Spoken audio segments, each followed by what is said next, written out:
Dukung dakwah Quran kami dengan klik like, share, dan subscribe channel Wafa Indonesia. أعوذ بالله من الشيطان الرجيم. Baik, ini ada yang dari jauh, ada dari Timika Bunda Kiki, luar biasa ini. Ada yang Masya dari Allah, jauh juga. Timika, Ada dari Sorong. Sorong tadi saya Ya, baca. salam, waalaikumsalam, Masya Allah. Hmm. Ada yang dari, ini banyak sekali, Yogyakarta hadir.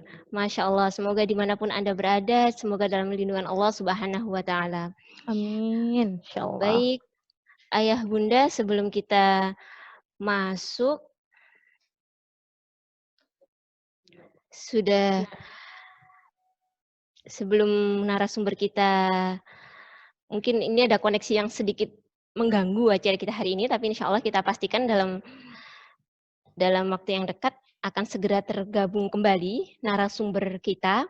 Saya bacakan dulu untuk profil narasumber kita hari ini. Beliau adalah seorang motivator dan juga konsultan pendidikan. Beliau juga seorang penulis buku dan juga pelayanan majelis Harmoni Cinta Madrasah Keluarga. Beliau seorang trainer. Yang jelas ngobrol dengan beliau ini seperti ngobrol dengan seorang konsultan ya. Ini gratis loh ya Bunda. Nah, jadi Ayah Bunda, kita sapa dulu untuk narasumber kita pagi hari ini. Sudah tergabung? Ya. Assalamualaikum Ustadz Suhadi Fajri. Waalaikumsalam warahmatullahi wabarakatuh. Alhamdulillah. Bagaimana kabarnya Ustadz? Alhamdulillah, makin indah hidupnya Ramadan. Masya Allah, makin indah hidupnya Ramadan. Ini di awal saja sudah menginspirasi ya. Saya kira nanti akan banyak pelajaran dan juga ilmu yang jauh lebih menginspirasi. Lebih indah Ramadan. Ini saya catat ini jadi inspirasi nih Bunda Kiki. Iya. Di masa pandemi tidak banyak loh yang mengatakan kalau bisa indah. lebih indah. Iya, saya jadi penasaran. Ini seperti apa nanti seperti. Baiklah untuk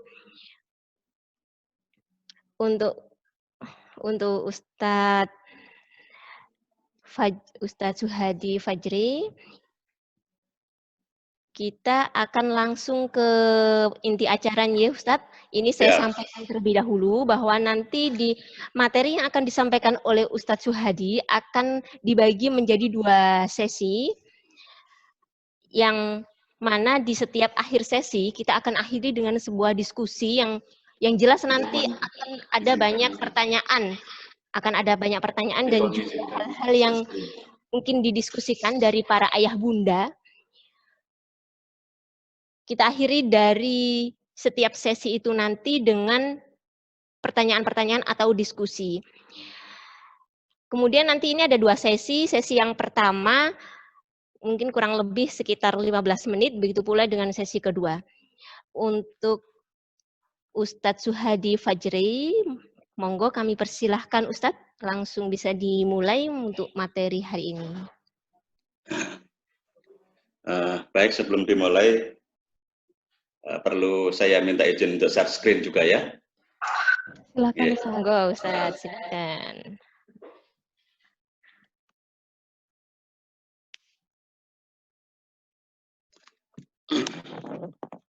Baik, Assalamualaikum warahmatullahi wabarakatuh. Waalaikumsalam warahmatullahi wabarakatuh. Alhamdulillahil karim, ar-Rahman alamal Qur'an, halaqal insana alamal bayan, asyhadu an la ilaha illallah wahdahu la syarikalah, wa asyhadu anna Muhammadan abduhu wa rasuluh. Allahumma shalli ala sayyidina Muhammad wa ala ali sayyidina Muhammad. Ustadz-ustadzah, Bapak Ibu semuanya, tampaknya ini dari seluruh Indonesia ya. Alhamdulillah. Nanti saya dengar ada yang dari Indonesia bagian timur, Timika ya. Berarti sudah jam berapa di sana? Lebih awal ya. 2 jam. 2 jam Hampir ya. jam 12. Yang pertama mari kita bersyukur kepada Allah karena kita masih diberi kesehatan oleh Allah, masih diberi cinta yang luar biasa kepada Ramadan, dan mudah-mudahan kita benar-benar dijadikan oleh Allah sebagai orang yang bertakwa dan berhak mendapatkan ampunan. Hari ini saya diberi tugas, diberi amanah oleh Wafa untuk menyampaikan satu materi terkait dengan bagaimana memupuk jiwa Qur'ani di dalam keluarga kita. Saya mulai saja karena ini dibagi menjadi beberapa potongan ya, karena ada 15 menit kemudian tanya jawab. Yang pertama yang ingin saya katakan, kalau ingin memupuk jiwa Qur'ani di dalam keluarga kita, maka kita mesti mengubah cara pandang kita lebih dulu. Ya, jadi kita mesti mengubah cara pandang kita dulu bahwa Al-Quran itu way of life. Ya. Bahwa Al-Quran itu adalah pedoman hidup kita, pandangan hidup kita, hudal linnas yang benar-benar kita pakai. Jadi kalau memang kita mau ngomong tentang keluarga, ya kita lihat di Quran itu keluarga itu kayak apa. Kalau kita mau ngomong tentang ukhuwah, ya bagaimana Al-Quran itu bicara tentang ukhuwah. Kalau kita mau ngomong apa saja termasuk tentang lingkungan, Al-Quran ngomong apa dulu. Nah, kalau Al-Quran kita pakai sebagai rujukan pertama dan utama, maka insya Allah akan terpupuk jiwa Qur'ani itu di dalam hati keluarga kita. Termasuk di sekolah ya, termasuk di sekolah. Kalau di sekolah kami mengistilahkan spiritual paradigm. Sebelum guru-guru itu mengajar, guru-guru mesti melihat dulu Qur'annya. Jadi kira-kira Quran bicara apa terkait dengan mata pelajaran saya ini, kemudian dimulailah anak-anak dengan pembacaan Al-Quran. Dengan demikian nanti anak-anak akan terbiasa sekali, dikit-dikit pertanyaannya tentang Al-Quran bicara apa ya?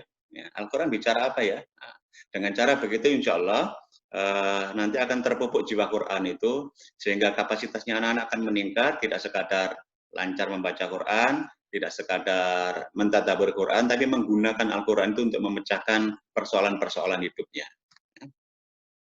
Karena ini persoalannya keluarga, saya bahas yang pertama bagaimana Al-Quran memandang pendidikan keluarga kita.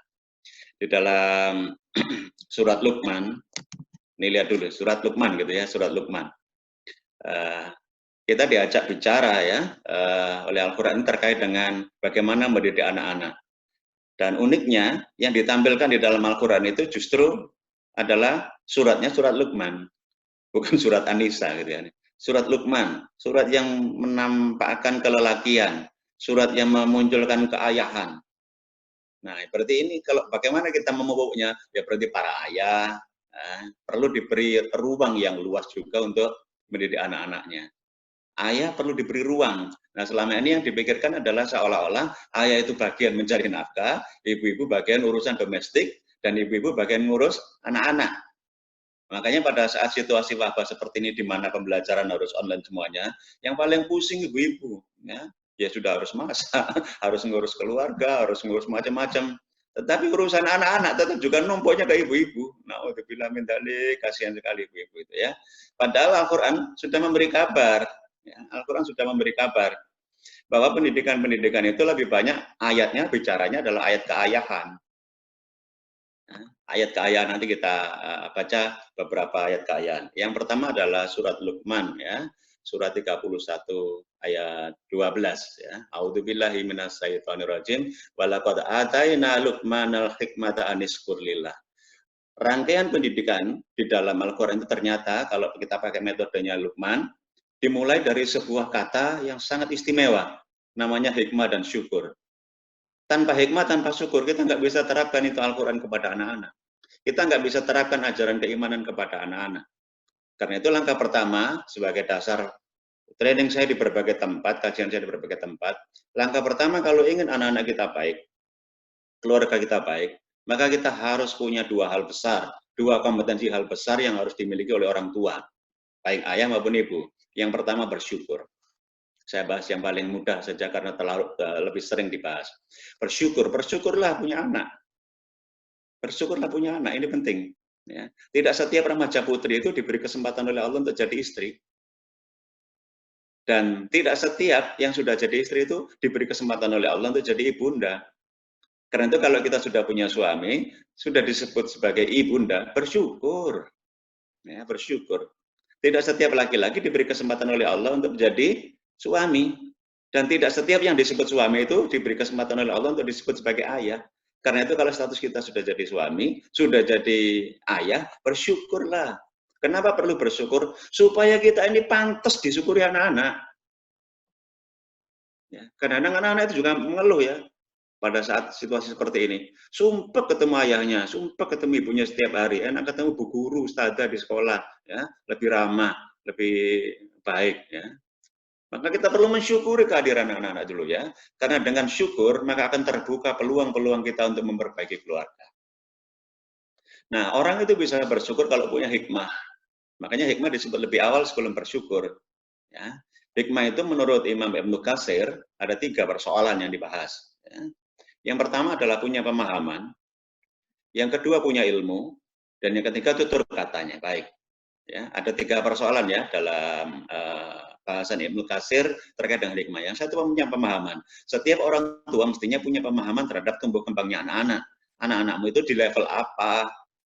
Di level, kalau Sayyidina Ali memberi kabar lebih gampang ya daripada ilmu psikologi modern sekarang. Kalau Sayyidina Ali memberi kabar, kalau anakmu usia 0-7 tahun levelnya adalah level raja. Kalau 7-14 tahun levelnya level tawanan. Kalau 14-21 levelnya level sahabat. Nah, orang tua harus punya pemahaman itu. Jangan sampai mendidik level sahabat digunakan level tawanan, mendidik level tawanan digunakan level raja, menjadi salah kaprah semuanya. Yang ini yang pemahaman. Yang kedua harus punya ilmu. Harusnya, ya alhamdulillah termasuk Wafa ini memberi kesempatan yang sangat baik. Setiap ibu memang harus punya ilmu jadi ibu. Setiap ayah harus punya ilmu jadi ayah. Harus itu. Seringkali kita ini punya ilmu yang sangat profesional, kapasitas kita sampai S1 untuk urusan pekerjaan. Tetapi ketika ketemu urusan anak-anak, ilmu kita nggak sampai SMA, ilmu kita nggak sampai SMP, pengen ngamuk aja ya. Jadi profesionalnya itu justru pada di area pekerjaan, tidak profesional dalam area pendidikan keluarga. Ini yang harus digeser juga. Yang ketiga adalah tutur kata. Ya, tutur katanya harus baik. Anak-anak memerlukan tutur kata yang baik. Nah, kalau kita tidak punya 3 hal itu, tidak punya pemahaman, tidak punya ilmu, tidak punya tutur kata yang baik, sulit rasanya kita untuk mudah bersyukur atas kehadiran anak-anak. Itu sebabnya ilmu yang pertama, kalau kita pengen memupuk jiwa Qur'ani di keluarga kita, maka gunakan juga ayat-ayat yang bersifat dengan keluarga, pendidikan. Jadi nolehnya ke Quran dulu ya. Mohon maaf tanpa mengurangi rasa hormat, jangan ke ilmu yang lain dulu. Jangan ke ilmu yang lain dulu. Ke Quran dulu. Kalau ada ilmu-ilmu yang lain yang sekarang kita pelajari di bangku kuliah, itu sifatnya mendukung untuk memudahkan kita memahami teks-teks Qur'ani yang barangkali harus dipahami dengan berbagai riset. Yang pertama. Lalu kemudian kita lihat yang kedua. Bagaimana tipikal keluarga itu di dalam Al-Quran. Kita lihat tipe keluarga dalam Al-Quran supaya kita bisa berkaca bagaimana tipe keluarga kita. Yang pertama, pojok kiri bawah, surat 111 ayat 1-5, menggambarkan ada sebuah keluarga yang sangat kompak. Suami istri sangat kompak, saling mendukung agar dua-duanya masuk neraka bareng-bareng ya. Namanya Abu Lahab dan istrinya Ummu Jamil. Keluarga yang sama-sama ingkar kafir. Yang kedua, ada keluarga yang suaminya ini baik, istrinya bermasalah. Kita dapati pada keluarga Nabi Nuh alaihissalam. Kita dapati pada keluarga Nabi Lut alaihissalam. Ya. Suaminya baik, ya, aware kepada keimanan, sementara istrinya bermasalah. Yang ketiga, dibalik lagi, istrinya Masya Allah dibangunkan rumah di surga oleh Allah. Tapi suaminya kurang ajarnya itu, tidak ada orang yang melebihi kekurang ajaran suaminya. Namanya keluarga Fir'aun. Ya. Nah, ini kabar baik juga ya. Meskipun suami kita bermasalah, tapi kalau kita baik, kita akan tetap mendapatkan surga insya Allah ya, sebagaimana inspirasi dari keluarga Fir'aun ini. Dan yang keempat, kiri atas itu ya, adalah keluarga yang memang terpilih. Suaminya baik, istrinya baik, anak-anaknya baik semuanya, Masya Allah. Dan kita pilih yang mana kira-kira? Nah, kalau kita pilih yang keempat yang barusan saya sebutkan, maka kita perlu memakai Quran sebagai rujukan. Ya, Quran sebagai rujukan. Maka kemudian keluarga yang keempat tadi yang saya ceritakan adalah keluarga Nabiullah Ibrahim. Ya. A'udzubillahi minasyaitonirrajim. Innallaha astafa Adama wa Nuh wa ala Ibrahim wa ala Imran alal alamin. Sesungguhnya Allah telah memilih Adam, Nuh, keluarga Ibrahim, dan keluarga Imran melebihi segala umat di masa mereka masing-masing. Lihat bagaimana caranya Al-Quran menyapa. Sesungguhnya Allah telah memilih Adam, langsung nama. Memilih Nuh, langsung nama. Tapi begitu giliran Ibrahim, ada embel-embel di depannya, keluarga Ibrahim, wa ala Ibrahim. Ya. Berarti ada keistimewaan di keluarga ini. Nah, kita lihat bagaimana keistimewaan keluarga ini supaya kita bisa berkaca pada keluarga yang Qur'ani begini, yang diceritakan di dalam Al-Quran. Ya. Yang pertama, keluarga Ibrahim ini, saya bahas dari yang ibu dulu ya. Ibunya yang namanya Bunda Hajar ini benar-benar tegar luar biasa. Tegar luar biasa. Makanya setiap ibu harus berkaca juga kepada Ibunda Hajar. Setiap guru, ustadzah berkacanya kepada Ibunda Hajar. Ya, saya singkat cerita bagaimana kisahnya Bunda Hajar yang tegar itu. Habis melahirkan, kira-kira umur bayi ini juga belum besar ya, Mbak, habis melahirkan. Belum selesai itu rasa sakit, rasa capeknya setelah melahirkan. Ada perintah bersama suaminya ini untuk hijrah dari Palestina menuju Mekah. Kalau ditarik garis lurus, jaraknya kurang lebih 2.000 km. 2.000 km itu kurang lebih antara Jakarta sampai Makassar. Coba bayangkan, wanita yang baru saja selesai melahirkan, diajak menempuh perjalanan darat, bukan naik mobil ya, onta ini ya, perjalanan darat. 2.000 km dengan situasi yang sangat panas dan menggendong bayinya. Kira-kira ada nggak yang sanggup ya, di antara peserta kita ini ya?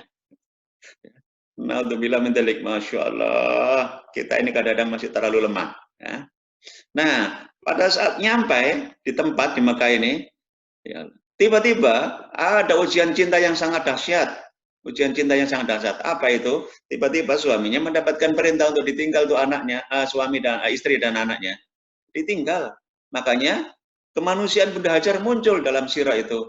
Wahai suamiku, apakah engkau akan meninggalkan aku di sini bersama anakmu? Coba pertanyaannya, ya. Wahai suamiku, apakah engkau akan meninggalkan aku di sini bersama anakmu? Tidak mampu menjawab sang suami karena beratnya di hati. Hingga pertanyaan terakhir, ya, apakah ini perintah Allah? Apakah ini perintah Allah? Lihat bagaimana caranya menggedor keimanan. Apakah ini perintah Allah? Pertanyaannya langsung to the point. Apakah ini perintah Allah? Dan kemudian Nabi Ibrahim mengangguk, dan kemudian Nabi Bunda Hajar menyatakan, berangkatlah. Kalau memang ini perintah Allah, insya Allah Allah tidak akan menyia-nyiakan kita. Yang pertama, memang cintanya sangat dahsyat kepada suami, tapi cinta kepada suami tetap kalah dengan cinta kepada Allah. Selesai, si kecil nangis, Ismail kecil nangis, kekalutan terhadap ditinggal oleh suami hilang, langsung fokus pada bayi, fokus beralih pada bayi. Bayinya ternyata kehausan, dicarikan air dari antar bukit itu, berlari-larian sampai 7 kali, dan tidak mendapatkan air sama sekali. Tidak mendapatkan air sama sekali. Lihat perjuangannya seorang ibu berlarian antar 2 bukit untuk mendapatkan air, tidak mendapatkan hasil apa-apa. Dan ketika menoleh, Ismail menangisnya lebih kencang, kemudian larilah sang bunda ini dan bersyukur senang sekali karena anaknya masih hidup. Anaknya masih hidup. Ya. Dan kemudian Allah memberi pertolongan dengan yang sangat dekat, air keluar justru di dekat kaki Ismail. Apa inspirasinya kalau kita ingin memupuk jiwa Quran di dalam jiwanya seorang ibu? Maka nasihatnya adalah, jangan merasa lelah menjadi ibu. Jangan merasa lelah menjadi ibu. Ya. Mungkin ya jangka memperjuangkan anakmu pontang-panting, nggak karu-karuan, tidak ada yang memberi apresiasi, tidak ada yang memberi dukungan, tidak ada yang memberi jempol, ya, tidak ada yang memberi like. Tapi jangan lelah menjadi ibu. Begitulah, ya. Seorang ibu yang imannya menyala, percaya betul kepada pertolongan Allah. Ya. Jadi, ibu yang punya jiwa Quran tentu saja insya Allah tidak baperan. Ya. Tidak baperan. Lihat bagaimana Ismail yang begitu amat berbakti. didikan Nabiullah Ibrahim dengan Ibunda Hajar ternyata sangat luar biasa. Anak yang tumbuh sudah mulai meremaja itu tidak takut sama belati, tidak takut sama gunusan pedang. Ketika ayahnya menawarkan, aku bermimpi untuk menyembelihmu. Apa yang dikatakan? Tidak pakai logika. Ayah ini gimana? Udah lama nggak ketemu aku, tiba-tiba mau menyembelih. Nggak pakai logika, tapi pakai bahasa keimanan. Lakukan saja ayah, insya Allah nggak akan mendapati aku sebagai orang yang sabar. Masya Allah, dahsyatnya sekali keimanan itu. Al-Quran sudah menghunjam betul itu di dalam dadanya. Keimanan ya, sebagaimana yang disampaikan dalam ajaran Al-Quran. Keimanan sudah menghunjam besar. Terakhir kita bicara sang ayah. Bagaimana sang ayah itu bisa setangguh ayah Ibrahim? Karena ayah Ibrahim sudah dilatih oleh Allah. Satu, cintamu yang utama itu hanya kepada Allah. Ayah yang lembek itu adalah ayah yang sangat mengutamakan cinta-cinta yang lain. Cintamu kepada istrimu, cintamu kepada anakmu, harus dibawa cinta kepada Allah. Ini ayah yang tangguh, dan insya Allah nanti kita bahas pada sesi berikutnya ya, setelah ini ya. Oke, saya kembalikan kepada moderator atau host. Baik, terima kasih Ustadz Suhadi. Ya, ini jadi semakin penasaran Ustadz. Ayah yang tangguh itu seperti apa? Jadi ini tidak hanya untuk ibu-ibu saja. Alhamdulillah ini Ustadz Suhadi luar biasa. Saya sampai merinding tadi mendengarnya tentang kisah yang disampaikan Ustadz. Ini sampai sudah ada beberapa chat yang sudah masuk ke kami. Ini pengen anaknya dekat dengan Al-Quran, akhirnya sampai menanyakan speaker Wafa. Ini luar biasa Ustaz Suhadi menyampaikannya, sehingga orang-orang atau ayah bunda di sini sangat tertarik atau mendekatkan putra-putrinya kepada Al-Quran. Baik Ustadz, di sini akan saya bacakan untuk pertanyaan yang masuk di kami. Saya ulangi lagi untuk ayah bunda yang di tengah-tengah materi sudah ada pertanyaan, sehingga pertanyaannya bisa disampaikan terlebih dahulu melalui WhatsApp kami di 0822 9797 5090, atau jika ayah bunda ingin menyampaikan langsung pertanyaannya, bisa dengan mengangkat tangan atau meng-on-kan supaya bisa berbicara langsung juga bisa. Namun di sini kami batasi untuk 2 penanya pertama. Ini saya bacakan dulu untuk pertanyaan yang pertama, Ustadz. Ustadz, saya ini kadang baperan. Ditinggal suami kerja saja, kadang di rumah kok enggak pulang-pulang, suami sudah lama. Ini bagaimana Ustadz saya menyikapi hal-hal yang seperti ini? Kemudian yang kedua, Ustadz, nah ini satu orang dari 2 pertanyaan, Ustadz. Iya. Ustadz, anak-anak saya usianya berdekatan. Bagaimana caranya saya mendidik anak-anak supaya semua bisa saya rawat dengan baik? Ya. Sementara mungkin itu bisa dijawab dulu, Ustadz. Monggo, Ustadz Suhadi. Ya. Bentar. Jadi yang pertama ada pertanyaan baperan ya. Iya, Ustadz. Orang ibu itu ya. Bukan ayah kan? Iya, Ustadz. Jadi begini, kalau memang baperan itu ya wajar, ini bawaan juga ya, bawaan juga. Tapi yang perlu kita ketahui,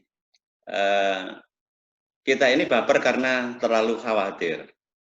Kita ini baper karena terlalu khawatir. Tidak khawatir suami kita tidak bisa dipercaya, khawatir suami kita itu tidak berada dalam rel keimanan yang baik. Khawatir yang berlebih ini yang menyebabkan kita gampang curiga dan gampang baper. Curiga dan baper. Kita langsung belajar bagaimana Bunda Hajar ya mengatasi persoalan seperti ini. Lihat, ketika suaminya mau berangkat menjauh dari Bunda Hajar dan Ismail, Bunda Hajar juga baper tadi kan. Suamiku mau kemana engkau? Apakah engkau akan tinggalkan aku di sini bersama anakmu? Baper kan, ini manusiawi sekali. Insyaallah ya. Tapi Nabi Allah Ibrahim nggak sanggup untuk menjawab. Karena saking beratnya perintah Allah ini, ya. Cuman air matanya saja, matanya yang mendung ya, tampak berkaca-kaca. Sehingga kemudian Nabiullah Ibrahim ditanya oleh Bunda Hajar, apakah ini perintah Allah? Ya, ini perintah Allah. Baru berangkatlah, insya Allah kita tidak akan disia-siakan. Menyelesaikan baper itu, masukkan juga unsur keimanan. Tanyakan saja kepada suami, misalnya suami mau berangkat kerja 2 pekan misalnya di tempat penambangan atau apa gitu ya. Tanya, pakai bahasa kita sekarang, suamiku panggilnya apa nggak tahu ya, entah Abi, entah Papa, entah apa. Apakah engkau selama 2 minggu di tempat kerja itu tetap setia di jalan Allah? Tanya gitu. Kalau suami mau berangkat kerja ditanya begitu kemudian nggak bisa jawab, diem aja. Tanya ulang. Tanya ulang. Apakah engkau akan tetap setia di jalan Allah? Kalau dia ngomong iya, langsung jawab ya, insya Allah kita tidak akan disia-siakan oleh Allah. Lepas berangkat dan jangan baper. Kenapa? Karena Allah sudah jaga. Tapi kalau suami misalnya bilang, suamiku apakah engkau akan tetap setia di jalan Allah selama 2 pekan di luar itu? Kalau dia menjawab, waduh aku juga nggak yakin ya, soalnya temannya banyak. Nah itu jangan dilepas dulu, sampai dia sendiri yakin bahwa dia insya Allah terjaga. Ya. Jadi hati suami itu juga ada yang memegang, yang membolak-balikkan hati. Ya. Pasrahkan kepada Allah, tapi tanyakan dulu secara manusiawi, apakah engkau akan tetap setia di jalan Allah. Insya Allah bapernya akan hilang, sebagaimana Bunda Hajar, kemudian bapernya hilang. Langkah yang kedua, kalau baper masih muncul, lihat bagaimana Bunda Hajar. Langsung perhatian kepada siapa? Anaknya, Ismail. Begitu perhatian beralih, pikiran beralih, maka beralih pula perasaan. Ya. Alihkan langsung, ya, langsung fokus kepada Ismail, mengurus anak sungguh-sungguh, sehingga baper terhadap suami tadi sudah terkurangi. Ya. Nah, karena itu saya sarankan kalau ingin menggunakan Quran dalam mengatasi persoalan keluarga, berkacalah kepada kisah-kisah yang ada di dalam Al-Quran, kisah-kisah yang sudah disampaikan oleh sejarah yang begitu amat menggugah itu ya. Cukup saya kira yang ini. Yang kedua tadi tentang apa, tolong diingatkan.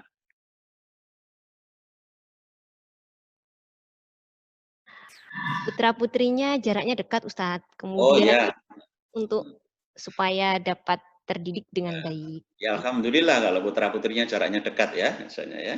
Jadi anak yang pertama mungkin sahabat, anak yang kedua mungkin tawanan, anak yang ketiga mungkin masih raja ya, anak yang keempat raja, yang kelima raja, dan keenam raja. Itu rajanya banyak ya.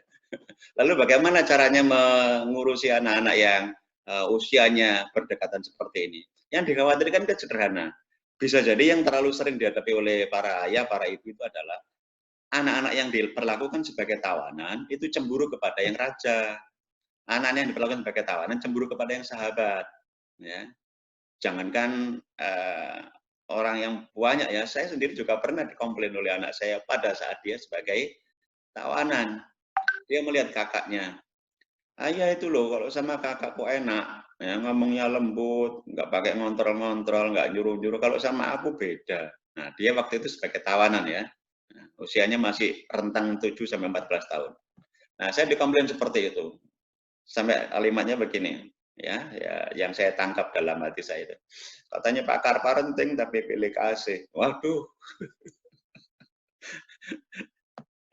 Maka terus kemudian saya ajak dia ngobrol, dengar gini sayang ya, insya Allah. Saya jelaskan ilmunya.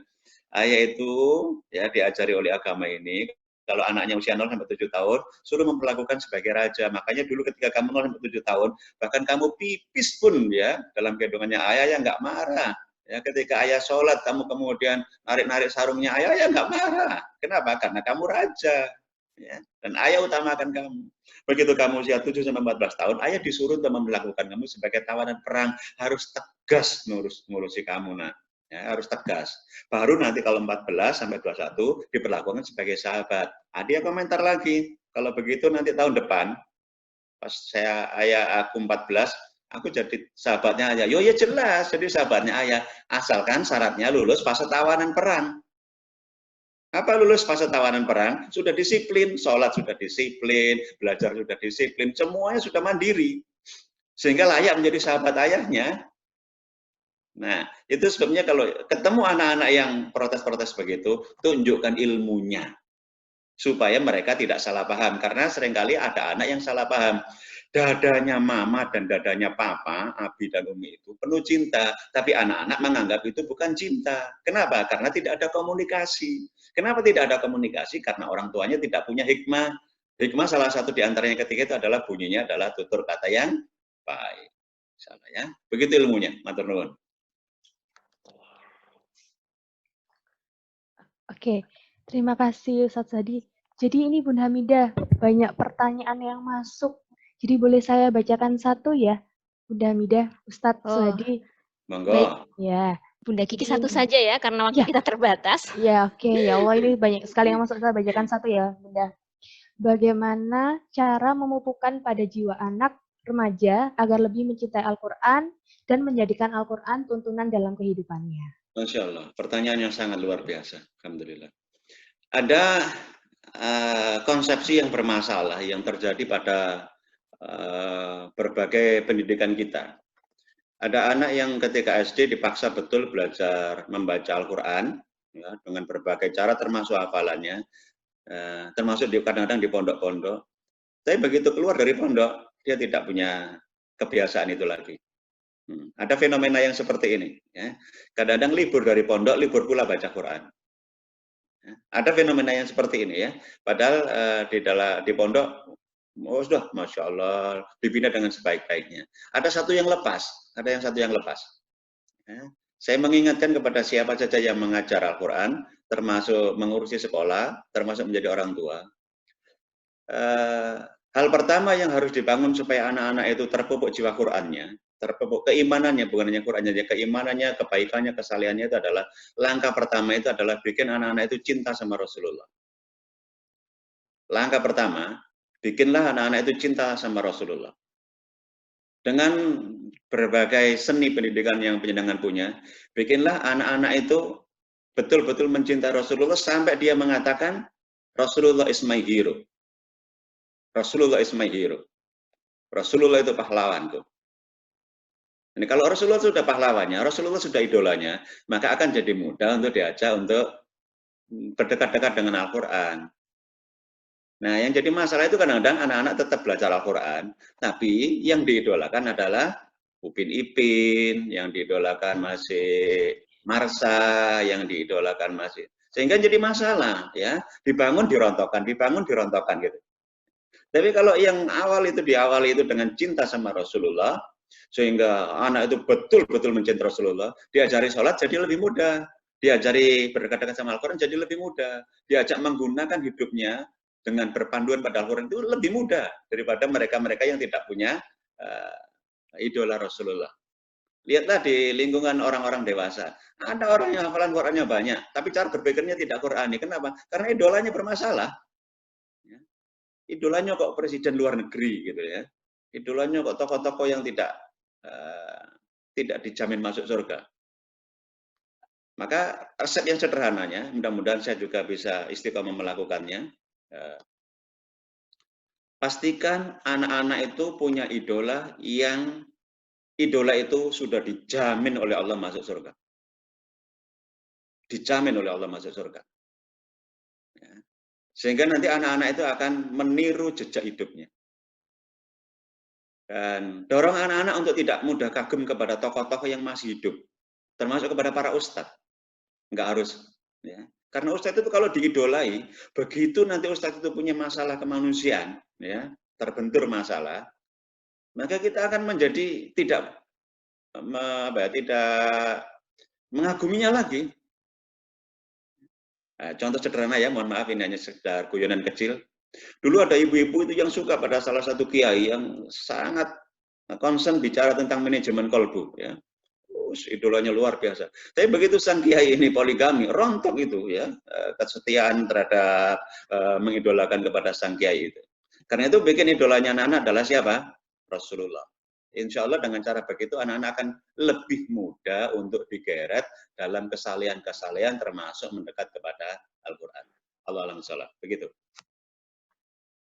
Baik, terima kasih Ustadz. Jazakumullah khair, sangat menginspirasi sekali untuk sesi pertama ini, dan tentu ayah bunda juga sudah penasaran.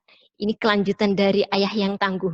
Ini ada juga peserta kita banyak yang ayah Ustadz. Mungkin supaya sama-sama bisa mendengarkan langsung sesi sharing kita hari ini. Monggo Ustadz Suhadi, kami persilahkan. Baik.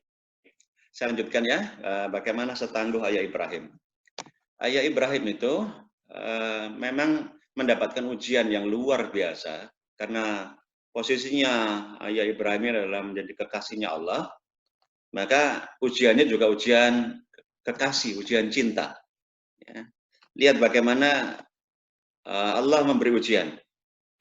Hijrahlah dari Palestina itu menuju Mekah, ya, supaya ayah Ibrahim ini tidak terlalu lekat kegembiraannya karena lama nggak punya anak, terus kemudian diberi anak, kegembiraannya. Ya. Allah cemburu sekali kalau sampai itu seorang ayah itu menomorssekiankan Allah, tapi menomorsatukan anak-anaknya. Terus kemudian suruh tinggalan istrimu dan anakmu itu. Masya Allah, ini ujian cinta. Ya. Tujuannya apa? Supaya di dalam dadanya sang ayah itu nomor satu, cinta pertama itu adalah Allah. Cinta pertama itu Allah. Ya. Nanti ada PR juga nih ya, ada PR, boleh ada PR ya, karena waktunya terbatas nih ya. Sambil dengan mendengarkan apa yang saya sampaikan, bukalah surat At-Taubah ayat 24. Surat At-Taubah ayat 24. Surat At-Taubah itu surat ke-9 insya Allah.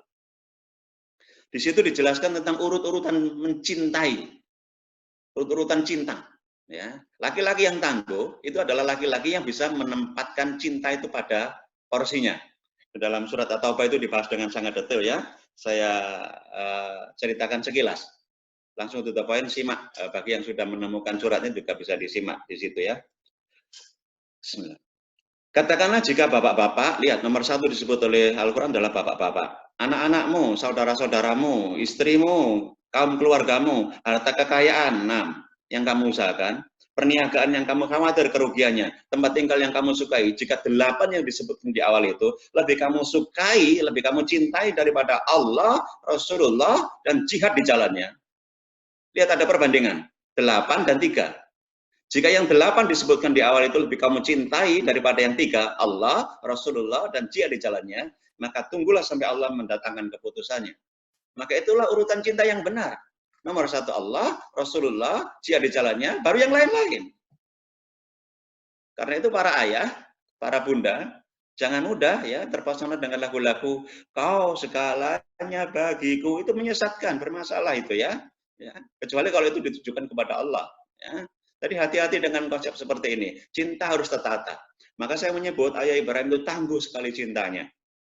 Walaupun begitu, di tengah perjalanan ketika Nabiullah Ibrahim itu meninggalkan istri dan anaknya, Nabiullah Ibrahim tetap punya naluri kemanusiaan yang sangat dahsyat. Di tengah perjalanan itu, Nabiullah Ibrahim itu berdoa dengan bercucur air mata. Di dalam surat Ibrahim ayat 37. Ini tolong hafalkan para suami, para ayah, kalau meninggalkan anak, meninggalkan istri di rumah, sementara antum semuanya berada di tempat yang jauh, baca doanya Nabiullah Ibrahim. Ya, baca doanya Nabi Ibrahim. Ya. Surat Ibrahim ayat 37. Ya Tuhan kami, sesungguhnya aku telah menempatkan sebagian keturunanku di lembah yang tidak mempunyai tanam-tanaman di dekat rumah engkau. Lihat ya, kata kuncinya nomor 1 di dekat rumah engkau. Ternyata menempatkan keluarga yang terbaik. Keluarga terbaik itu kalau ingin menjadi baik, maka tempatkanlah tidak jauh-jauh dari rumah engkau. Rumahnya Allah, Baitullah. Kalau dalam konteks Indonesia, rumah Allah itu apa? Masjid. Jangan jauh-jauh dari masjid tempat tinggal itu. Kalau pilih rumah, jangan jauh-jauh dari masjid. Kalau pilih rumah, pastikan di kampung yang kita tempati, di perumahan yang kita tempati ada masjidnya. Jangan sampai pilih rumah yang sangat mentereng, di sebuah pulau yang sangat eksotik, tapi tidak ada masjidnya. Kenapa? Karena anak-anak yang tidak pernah mendengarkan adzan, itu akan menjadi sulit untuk diajak cinta sama Al-Quran. Maka kemudian Nabiullah Ibrahim berdoa seperti itu, ya. Ya Tuhan kami, sesungguhnya aku telah menempatkan sebagian keturunanku di lembah yang tidak punya tanam-tanaman di dekat rumah Engkau, di dekat masjid, di dekat Baitullah. Yang sedemikian itu agar mereka mendirikan sholat. Ayah yang tangguh adalah ayah yang bisa memastikan dirinya sendiri dan anak-anaknya sholat. Boleh ya saya memberi inspirasi agak meledak-ledak tentang ayah nih ya. Ayah yang tangguh adalah ayah yang sholat berjamaah 5 waktu di awal waktu. Itu ayah bermutu. Ayah yang rapuh adalah ayah yang tak sanggup berangkat sholat subuh berjamaah di awal waktu. Jadi ukurannya sederhana, kalau suami kita atau ayah ya itu tidak bisa sholat subuh di awal waktu, mohon maaf ya, sebesar apapun, sekekar apapun tubuhnya, saya menyebutnya rapuh orang seperti itu. Mau melek saja nggak sanggup kok. Ya. Ya. Jadi ukurannya laki-laki bermutu itu sholat 5 waktu berjamaah di awal waktu. Tangguhlah itu ya. Tapi kalau itu tidak dipenuhi, aduh betapa sulitnya nanti dia akan bisa memberi contoh kepada anak-anaknya. Sholat saja enggak, ya, apalagi nanti baca Quran. Naudzubillah min dzalik ya. Karena di dalam sholat itu ada bacaan-bacaan yang harus kita perbaiki pula. Sebelum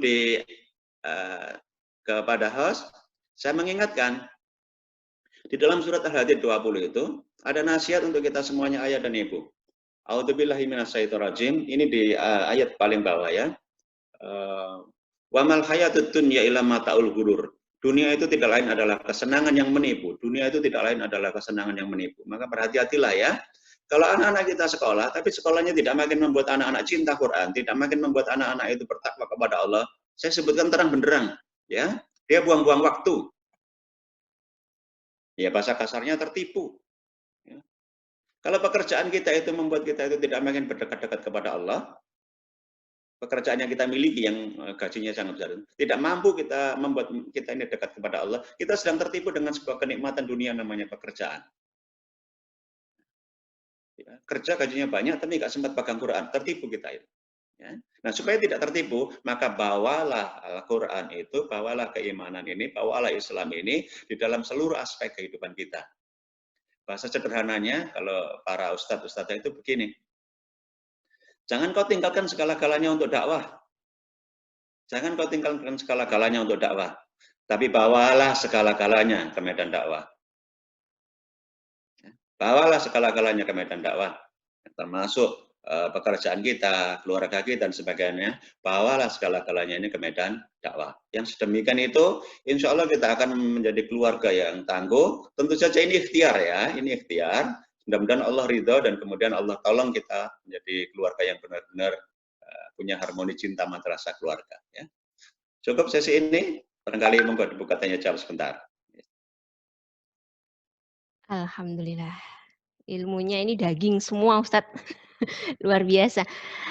Baik, ini sebenarnya saya sedang menunggu banyak pertanyaan yang sudah masuk di admin. Mungkin untuk menunggu pertanyaan yang sudah masuk ke WA admin kami. Sementara Bunda Kiki silahkan dipandu untuk peserta bisa menanyakan langsung. Barangkali ada peserta yang ingin berkomunikasi langsung dengan Ustadz. Kan beda Ustadz kalau berkomunikasi langsung dan saya bacakan yang masuk di WA ini. Silahkan Bunda Kiki. Baik, bagi ayah dan bunda di sini yang ingin menanyakan secara langsung ke Ustadz Suhadi, bisa mengangkat tangan, jadi bisa raise your hand untuk nanti kami pilih untuk bisa langsung bertanya kepada Ustadz Suhadi.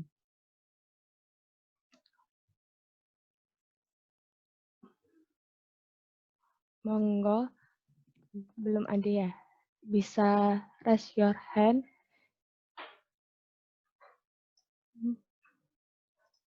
Angkat tangan. Oh, sudah ada. Ini, jadi bisa kita pilih salah satu ya? Insya Allah. Iya, Bunda. Mohon maaf sebelumnya. Ayah Bunda, waktu kami waktu kita sangat terbatas. Oke. Silakan Bunda Kiki. Ini ada Bunda Penny. Bisa Baik, Bunda Penny. disampaikan langsung Bunda Penny untuk pertanyaannya. Assalamualaikum warahmatullahi wabarakatuh. Waalaikumsalam warahmatullahi wabarakatuh. Terima kasih banyak, ilmu yang sangat bermanfaat. Dan memang sekolah untuk ibu itu nggak ada ya. Jadi kita kesempatan yang luar biasa ada seperti ini. Saya pernah membaca di sebuah teori, tabula rasa kalau nggak keliru, itu dikatakan jika seorang anak lahir, itu bagaikan kertas kosong. Jadi lingkunganlah yang mengisi gitu. Tetapi ada juga yang mengatakan bahwa anak lahir itu sudah membawa takdirnya sendiri. Nah, saya ingin tahu secara Islam di Al-Quran itu seperti apa? Apakah gabungan keduanya ataukah dari salah satu tersebut? Atau mungkin ada berbeda dari keduanya itu? Terima kasih. Terima kasih Bunda Penny atas pertanyaannya. Mungkin langsung dijawab oleh Ustadz Suhadi. Silakan Ustadz. Bismillahirrahmanirrahim. Jadi inilah bahayanya benturan konsep, ya, bahayanya benturan konsep yang kalau kita tidak punya konsep yang memadai di awal, ya. Yang mengatakan bahwa anak-anak lahir adalah seperti kertas putih itu adalah teori tabula rasa, ilmu psikologi, ya. Ilmu psikologi teorinya namanya teori tabula rasa, biasanya dipelajari di perguruan tinggi, termasuk dipelajari oleh guru-guru pada saat antum mengasuh mata kuliah pedagogi, ya. Ini cukup berbahaya. Anak seperti kertas kosong, ya, orang tuanya lah yang menulisi dan sebagainya. Tapi agama kita menyatakan bahwa anak itu lahir dalam kondisi fitrah. Bukan kosongan ya, fitrah. Sudah berbeda ini konsepnya. Kalau kertas putih berarti kosong. Tapi kalau fitrah itu berarti sudah ada potensi-potensinya. Termasuk potensi keberimanan. Termasuk potensi keberimanan. Setiap anak yang lahir ke dunia itu, setiap anak, lihat artinya, setiap anak lahir dalam kondisi fitrah, orang tuanya lah yang menjadikan, ingat nggak apa jawabannya lanjut? Setiap anak lahir dalam kondisi fitrah, orang tuanya lah yang menjadikan Majusi, Nasrani, Yahudi. Coba hadis itu kelihatannya biasa ya, tapi tidak enak kabarnya ya. Setiap anak lahir dalam kondisi fitrah, orang tuanya lah yang menjadikan Yahudi, Majusi, Nasrani. Berarti yang bermasalah siapa? Orang tua. Naudzubillah min dzalik, ya. Jadi anak itu lahir dalam potensi keberimanan kepada Allah, tapi sayang karena ilmu pengasuhan di keluarga itu bermasalah, anaknya jadi bermasalah. Makanya kita ini dinasihati oleh surat At-Tahrim, ya. Surat 6 ayat 66, ya. Ya ayyuhalladzina amanu qu anfusakum wa ahlikum nara wa quduhan nas wal hijar. Hai orang-orang yang beriman, jagalah dirimu sendiri dan keluargamu dari api neraka yang menyala-nyala. Makanya jaga dengan pendidikan, jaga dengan pendidikan. Jangan sampai anak-anak kita itu justru menjadi Yahudi, Nasrani maupun Majusi. Saya pernah disangkal oleh seseorang di sebuah dialog, ya. Tapi kan anak-anak kita tetap Muslim, Ustadz. Tidak ada yang menjadi Majusi, Nasrani. Iya memang, anak kita mungkin Muslim. Sekolahnya juga di sekolah Islam. Tapi pertanyaannya, tapi kenapa itu cara berpakaiannya mirip mereka? Tapi kenapa cara mikirnya mirip mereka? Tapi kenapa hiburannya sama dengan mereka? Apa bedanya? Ya. Jadi secara de facto dan de jure, memang secara de jure, ya anak kita masih Muslim, tapi secara de facto, cara bergaulnya, cara mikirnya, cara merasanya sudah kayak mereka. Nah ini yang berbahaya. Makanya sebaiknya gunakan konsep agama untuk mendidik anak-anak. Kenapa? Karena kita nanti sebagai orang tua yang akan ditanya di akhirat. Seperti apa kau didik anak-anakmu? Kita tidak akan ditanya oleh pencipta ilmu-ilmu psikologi itu, riset-riset itu. Ya. Dan lagi pula, mohon maaf ya, contoh ya, yang gamblang lagi ya, supaya kita nggak keliru, itu kan didik anak kecil. Sekarang didik anak remaja. Kenapa sih anak-anak remaja itu kadang-kadang sulit diajak berinteraksi dengan Quran, sukanya itu yang kaul-kaul, sukanya itu yang lebay-lebay, dan sebagainya. Kenapa? Karena kita menggunakan ilmu yang salah. Di otaknya guru-guru BK, guru-guru BP, tidak semuanya tentu saja ya, kadang-kadang termasuk di orang tua, tercetus pikiran seperti ini. Ya namanya anak-anak. Anak-anak itu kan masa muda itu kan masanya membangkang, masanya berpacaran, masa tertarik dengan lawan jenis, masa peer group, masa-masa. Iya itu riset. Itu riset dari sono, bukan dari Quran. Nah, riset itu bisa gugur oleh riset berikutnya. Nah, karena yang di otaknya guru, di otaknya orang tua itu adalah maklum anak muda nakal. Makanya jadinya anak itu nakal betulan. Karena anak kemudian mikir, aku kan muda, Kak, nakal kan nggak muda. Nah, ini kan masalah konsepnya. Masalah konsepnya. Makanya konsep itu harus diganti. Ya. Jadi berbahaya sekali. Ya. Yang ada di kepala itu sangat berbahaya. Jadi kalau didik anak, konsepnya tidak konsep Quran, konsepnya tidak konsep hadis, konsepnya tidak konsep sirah, itu sangat berbahaya. Ya. Nah, makanya jangan gampang percaya pada riset ya. Lebih baik percaya langsung itu kepada Al-Quran. Al-Quran ngomong apa? Ya itu yang kita pakai. Hadis ngomong apa? Itu yang kita pakai. Ya, begitu saya kira. Monggo, kembali. Terima kasih Ustadz Luar Swadi. biasa. Bunda Kiki, Iya, Bunda. ini rasanya kurang adil ini kalau seandainya peserta langsung bertanya. Ini saya baca dulu yang sudah masuk banyak di WA ya, Bunda Kiki. Mungkin nanti bisa bergantian ada ayah bunda yang bisa langsung bertanya lagi supaya sensasinya beda, rasanya beda kalau sudah ngomong langsung, berbicara langsung dengan ustadznya, pakarnya, dan dijawab langsung dengan WA yang saya masukkan. Baik Ustadz, ini saya bacakan untuk pertanyaan yang kedua. Assalamualaikum warahmatullahi wabarakatuh. Waalaikumsalam warahmatullahi wabarakatuh. Ustadz, banyak potret keluarga di luar sana. Bagaimana mendidik anak-anak di tengah keluarga versi Fir'aun? Wah, ini masih satu penanya Ustadz. Ada pertanyaan sambungannya. Ya. Begitupun sebaliknya, bagaimana mendidik anak-anak di tengah keluarga versi Nabi Ibrahim? Ya. Alias ayah dan ibu tidak sevisi, tidak semisi dalam mendidik anak-anak. Terima Bukan kasih. Nabi Ibrahim ya, itu mungkin Nabi Silakan, Nuh Ustaz. atau Nabi Lut ya. Baik, Ya, silakan cukup. Ustaz. Satu dulu Ustaz. Satu pertanyaan. Bismillahirrahmanirrahim. Jadi pangkal masalahnya itu ada begini ya, pangkal masalahnya itu ya. Kita ini pada saat bertemu jodoh, menikah, masalahnya itu adalah sebelum menikah, si perempuan tidak punya ilmu jadi ibu.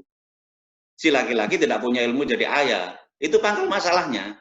Sehingga ketika anak lahir, ada yang lahir dalam kondisi seperti seolah-olah keluarganya Fir'aun, ada yang lahir seolah-olah keluarganya Nabi Nuh alaihissalam, ya, tidak sevisi. Kenapa tidak sevisi? Karena tidak seilmu. Karena tidak seilmu. Itu sebabnya saya menganjurkan dengan sungguh-sungguh, saya juga termasuk sering promosi ke kampus-kampus ya, ke anak-anak mahasiswi, termasuk juga sering mengadakan pelatihan-pelatihan pranikah itu. Sebelum menikah, pastikan dirimu itu sudah kursus caranya jadi ibu, sudah kursus caranya jadi ayah. Punyalah ilmu sebelum menikah. Nah, kalau punya ilmu sebelum menikah, insya Allah keluarga kita akan bisa lebih digeretlah dalam suasana keluarga Nabiullah Ibrahim. Ya. Tapi kalau istrinya itu paham jadi ibu, suaminya tidak, ya jadi kacau nanti jadi keluarga Fir'aun. Ya, begitu juga sebaliknya. Ya. Karena seringkali pada keluarga yang tidak sevisi, apalagi tidak punya basis Al-Quran, biasanya adalah menggunakan perasaannya masing-masing untuk didik anak-anak. Ya, perasaannya masing-masing. Dan perasaan masing-masing itu sering dipengaruhi oleh masa lalu. Misalnya begini, kalau dulu itu seorang ayah ini dididik dengan ayahnya itu keras sekali, maka cenderung kalau punya anak akan jadi lembek kepada anaknya. Kenapa? Jangan sampai anak saya ini mengalami kekerasan-kekerasan seperti masa lalu. Kalau dulu itu seorang ibu itu menderita betul secara ekonomi, maka ketika punya anak, dia akan protek itu anaknya jangan sampai menderita secara ekonomi. Ya, dia dimanja habis-habisan. Dua-duanya bermasalah. Dua-duanya bermasalah. Yang benar itu adalah tanyakan pada ilmunya. Ilmunya kayak apa? Ilmu menjadi ibu seperti apa? Ilmu menjadi ayah seperti apa? Dan rujukan ilmu itu harus Quran, hadis, sirah, baru didukung oleh riset. Karena itu jangan gampang mengasup ilmu parenting yang basisnya tidak Quran, tidak hadis, tidak sirah. Nah, jika di luar sana ada yang seperti itu, bahasan berikutnya itu adalah kalau kita mau mantu, barangkali di sini sudah ada yang umur senior seperti saya ya. Kalau mau mantu, pastikan ilmu cari mantu juga punya. Ilmu cari mantu juga punya. Ya. Jadi kapan hari misalnya saya bikin seminar itu bagaimana cara memilih menantu dan berdamai dengan menantu, termasuk mengasuh cucu, itu juga perlu kita asuh. Ya. Makanya nanti Wafa mudah-mudahan bisa mengangkat tema-tema yang lebih spesifik, misalnya mengasuh cucu supaya nggak bertengkar dengan menantu dan sebagainya. Itu bagaimana Quran menjawab, bagaimana hadis menjawab, itu saya kira sangat dibutuhkan. Karena seringkali anak itu menjadi perebutan antara menantu dengan mertua. Jadi saran saya supaya tidak tergelincir kepada konsep-konsepnya keluarga yang tidak sevisi, satu punyalah ilmu, basisnya ibu atau basisnya ayah. Saya beri contoh sedikit itu ya, di dalam slide itu penjenengan lihat. Dan yang kedua, ini agak rumit ini mengatakannya. Coba tes sebentar ya, nanti penjenengan jawab ke host.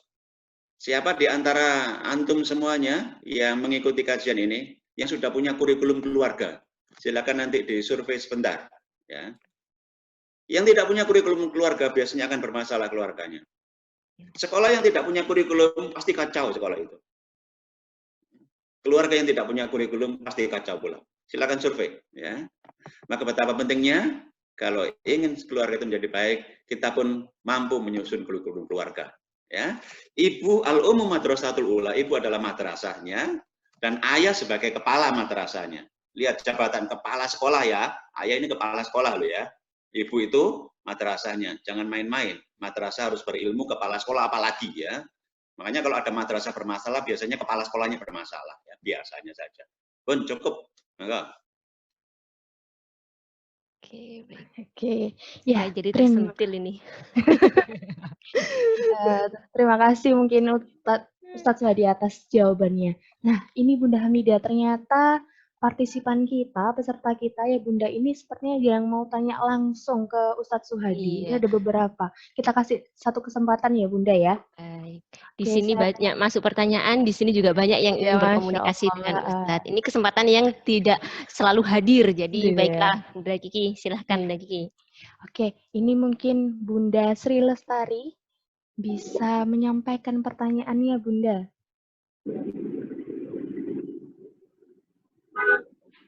Halo Bunda Sri Lestari.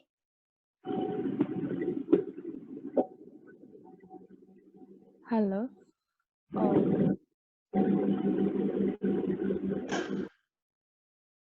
Mungkin belum ya. Mungkin Iya. diganti saja. Iya. Ini ada Bunda Sundari Ningsih.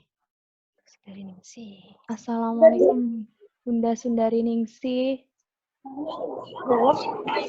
Iya. Sudah masuk Bunda Kiki? Ini sudah masuk ya. Ya, Ada yang mau suaranya ditanyakan langsung ke Ustadz Suhadi, Bunda? Halo? Halo, iya. Ada yang langsung ingin ditanyakan, Bunda? Oh iya, ada. Iya, silahkan, Bunda. Assalamualaikum warahmatullahi wabarakatuh. Ini yang Waalaikumsalam. yang saya mau tanyakan, apa ada trik dan metode khusus untuk menghafal Al-Quran dan sekaligus memahami maknanya untuk anak usia dini, Ustaz? Ya. Oke, terima kasih pertanyaannya Bunda Sundari. Mungkin Ya. Ustadz Suhadi bisa langsung dijawab, Ustadz. Baik, jawabannya ringkas padat ya. Kalau ingin anak-anaknya mencintai Al-Quran, punya hafalan Quran, dan punya pemahaman Quran, pahamlah sedikit-sedikit ya.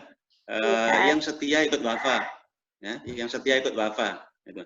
Kalau setia ikut wafa, insya Allah ya cocok untuk wafa untuk anak-anak usia dini karena menggunakan pendekatan-pendekatan gerak, menggunakan pendengaran audio dan sebagainya. Insya Allah akan menarik ya. Saya lihat wafa ini disukai oleh anak-anak karena ada gaya-gaya gerakan-gerakannya ya.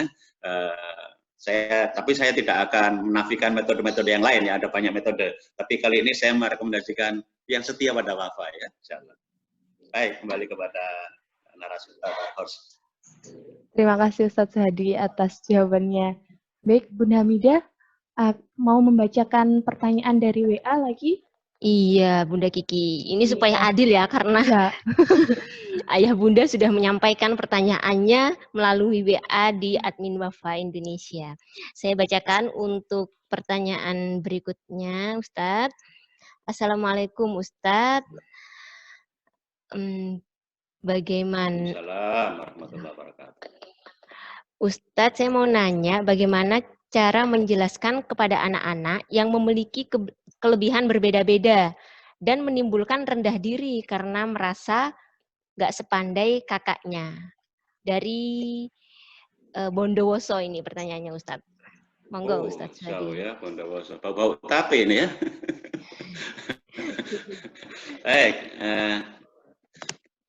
Jadi ada kata rendah kata rendah itu bermanfaat ya. Kata rendah itu bermanfaat.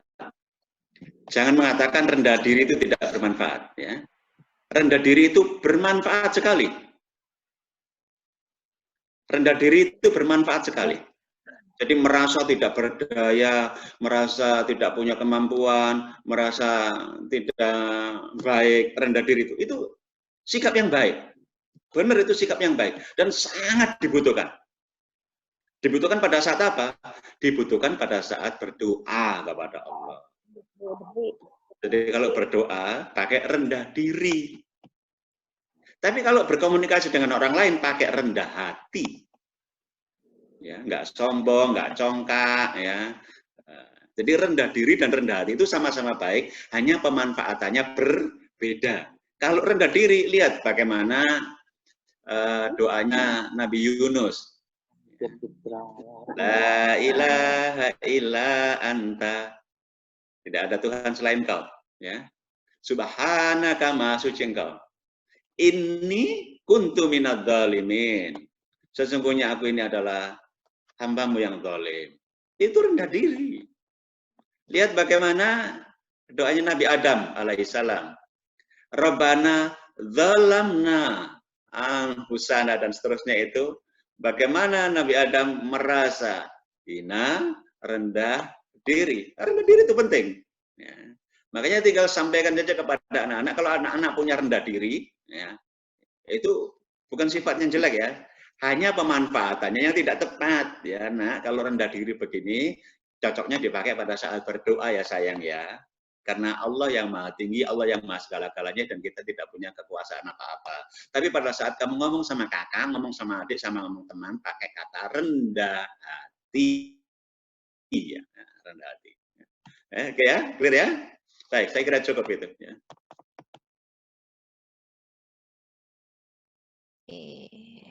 Terima kasih jazakumullah Ustadz.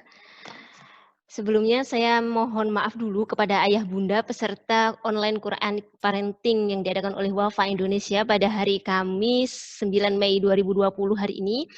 Karena kami tidak bisa membacakan semua pertanyaan yang sudah masuk di kami. Ya, tolong nanti saya jangan dimarahi ayah bunda. Ini masih terus berlanjut, banyak sekali pertanyaan Ustadz, namun waktu kita terbatas. Ini PR-nya dari Ustadz Suhadi sudah ada jawabannya ini Ustadz. Apakah keluarga Anda sudah memiliki kurikulum keluarga? Ini jawabannya yang sudah memiliki ada sekitar 27% dari peserta yang hadir di sini. Alhamdulillah. Dan yang belum ini Ustadz, yang angkanya luar biasa. Ada 73% yang belum memiliki kurikulum keluarga. Baik, Ustadz. Kasihan anak-anaknya itu. Ini saya ikut tersentil, Ustadz. Saya jadi terinspirasi hari ini.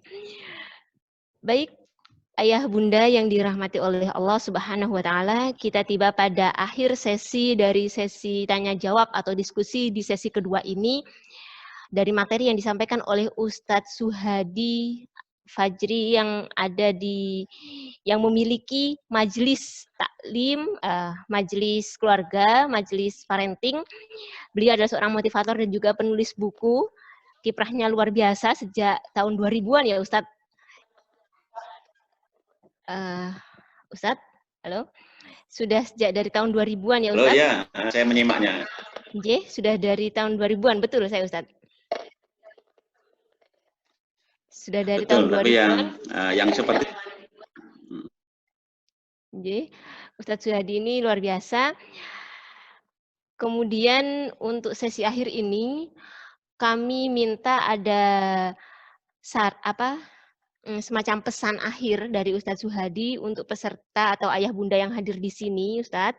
Mohon diberikan pesan atau kalimat-kalimat terakhir dari materi kita pada pagi hari ini. Siang ya Ustadz. Ya. Monggo Ustadz Suhadi. Sekaligus Ustadz ada request ini dari peserta sekaligus diberikan doa Ustadz. Masya Allah. Sesi penting saya kira yang harus diikuti oleh semua peserta. Karena kita semua ingin nanti reuni di surga insya Allah. Mudah-mudahan. Monggo Ustadz Suhadi, kami persilahkan. Masya Allah. Baik.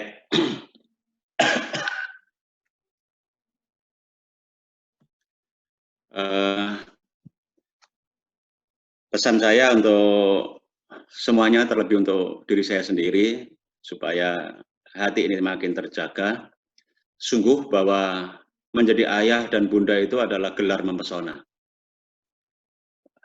Makanya tadi saya juga tidak suka ketika host bertanya tentang kurikulum vitae yang panjang-panjang. Saya tidak perlu dibacakan kurikulum vitae yang panjang-panjang. Karena pekerjaan istimewa saya bukanlah motivator, bukanlah konsultan pendidikan, bukan penulis buku dan sebagainya. Pekerjaan saya yang begitu amat saya sungguh-sungguh dan kemudian minta pertolongan kepada Allah dan sering bercucur-cucur air mata itu adalah menjadi seorang ayah.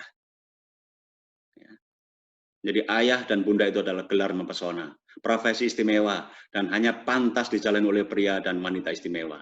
Itu sebabnya setiap ayah dan setiap bunda harusnya mengasup ilmu, agar anak-anaknya merasa beruntung punya madrasah keluarga yang baik.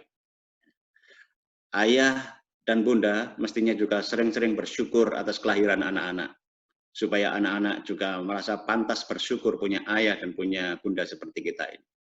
Mudah-mudahan kita semuanya istiqomah menjalani peran yang sangat istimewa yang menjadi ayah, menjadi bunda. Kita tutup dengan doa. A'udzubillahi minasyaitonirrajim. Bismillahirrahmanirrahim. Allahumma shalli ala sayyidina Muhammad wa ala ali sayyidina Muhammad walhamdulillahi rabbil alamin. Ya Allah, ya Ghafur, hamba-Mu yang bergabung dalam majelis ilmu ini, ya Allah, sungguh-sungguh ya Allah, bermohon ampun kepadamu atas semua kesalahan yang pernah kami kerjakan. Ampuni kesalahan kami sebagai seorang istri ya Allah. Kalau pernah zalim kepada suami, kalau tidak bakti kepada suami. Ampuni kesalahan kami sebagai seorang suami ya Allah. Kalau zalim kepada istri kami. Ampuni kesalahan kami sebagai seorang ibu ya Allah. Kalau kami belum mampu menjadi madrasah terbaik buat anak-anak kami. Ampuni kesalahan kami sebagai seorang ayah ya Allah. Kalau sampai detik ini kami pun belum bisa merumuskan kurikulum keluarga untuk madrasah keluarga kami.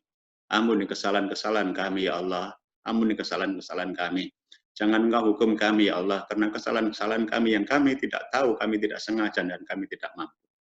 Ya Allah, jadikan anak-anak kami ya Allah, anak-anak yang senantiasa mencintai Al-Quran ya Allah.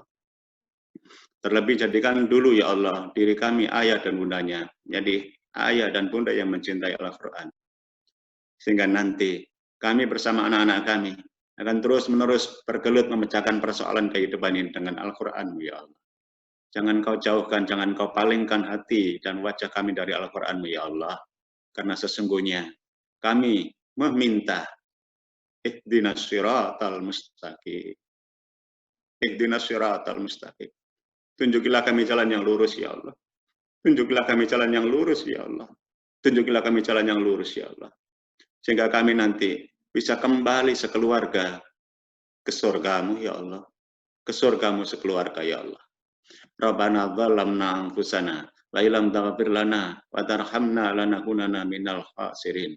Rabbana hab lana min azwajina wa dzurriyyatina qurrata a'yun waj'alna lil muttaqina imama. Rabbana atina fid dunya hasanah wa fil akhirati hasanah wa qina adzabannar ya Allah. Wa qina adzabannar. Wa qina adzabannar ya Allah. Subhana rabbika rabbil izzati amma yasifun wa salamun alal mursalin walhamdulillahi rabbil alamin. Al-Fatihah.